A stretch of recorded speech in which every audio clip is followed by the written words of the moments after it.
If you're born into a crazy place, and you're brought up in the crazy place, and you become an adult in the crazy place, and all you've ever known in your life is a crazy place, then to you, crazy is normal.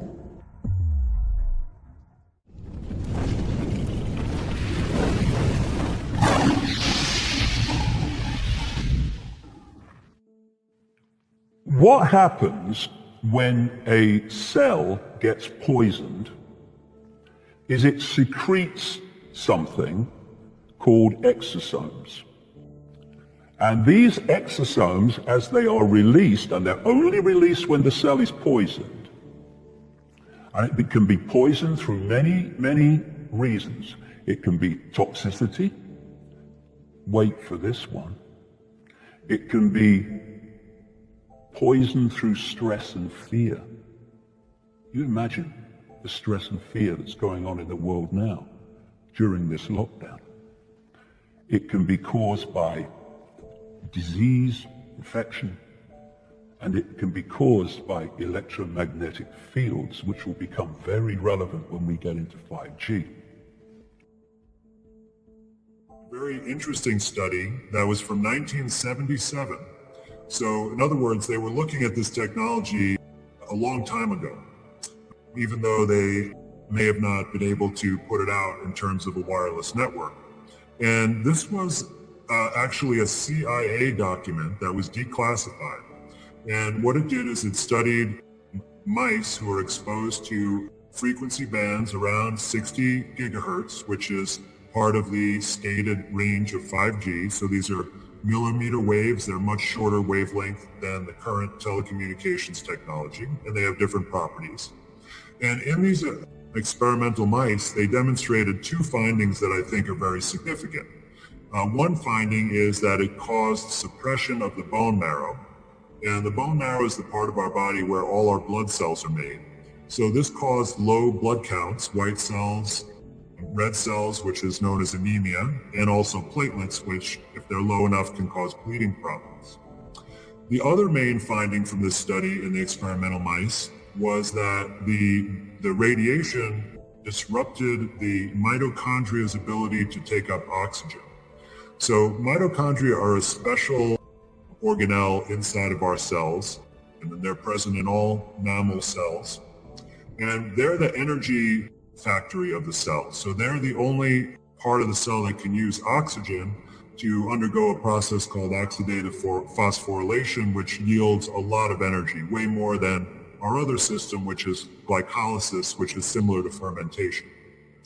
And so in this study, it's found that the ability of the mitochondria to take up and utilize the oxygen was seriously impaired, up to, I believe, 64% in the kidney. So this could have devastating health effects and could cause organ failure chronically, or even acutely could result in death potentially by disrupting the organ's ability to create energy. They can't carry out their normal processes without that energy. It would be like if I tried to unplug my computer right now, in a short amount of time, we would lose our connection. And so these potential effects are quite troubling to me. I don't know exactly how the 5G infrastructure is going to be utilized and what frequency is going to be used for what part of it, but it certainly is quite concerning that they're not going to study it, that they are installing it now when all other similar activities are stopped. And there are at least some pretty scary health consequences that are potentially going to be realized. The roles of exosomes is poison cells warning other cells as they travel around, there's a problem.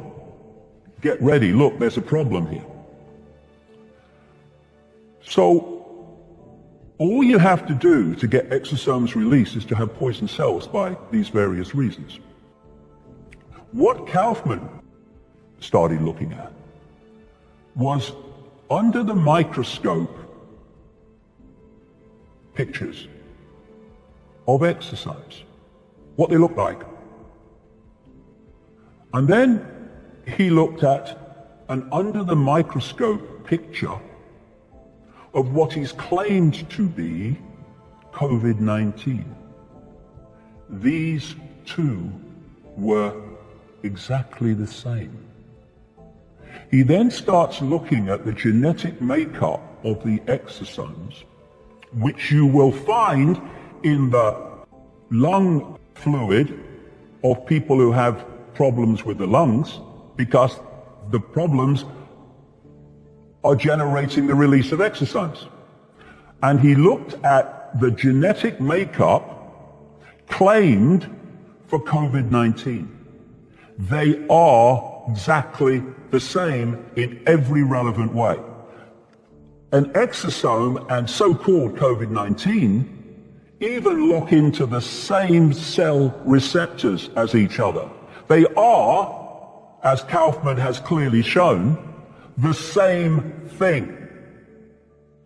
So what's gone on here is they've taken a natural response mechanism of the body, immune system, to poisonous cells, and they've renamed it.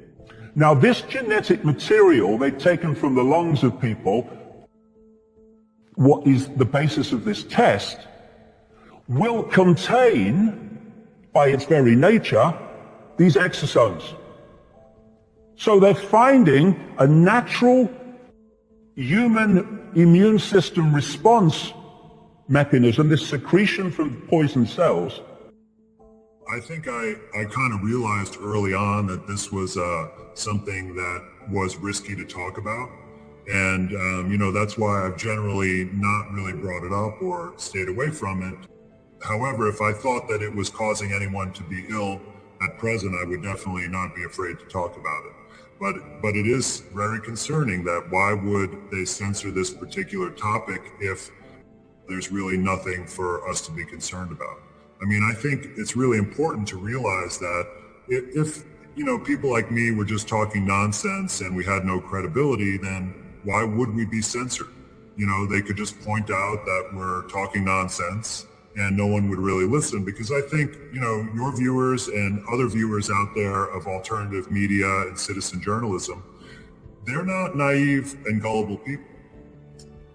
A lot of them actually do their own research. And so they're going to use discrimination and discernment when they hear people talk. And so I think it's quite telling what gets censored, and I think things are much more likely to get censored if they threaten the strategy or the hidden agenda of the elite system.